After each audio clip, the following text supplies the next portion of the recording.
অন্যতম প্রধান আকর্ষণ হলো মনোমুগ্ধকর গঙ্গা আরতি, যা প্রতি সন্ধ্যায় অনুষ্ঠিত হয় এবং হাজার হাজার ভক্তদের আকর্ষণ করে।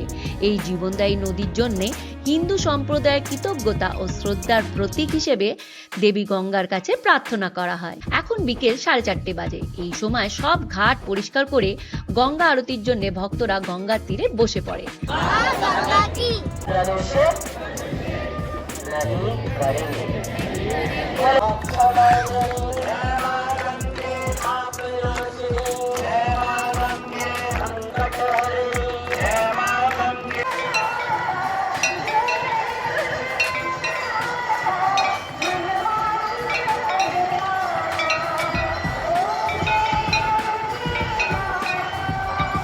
এখানে অনেক দেবদেবীর মন্দিরও আছে, অবশ্যই দর্শন করে যাবেন।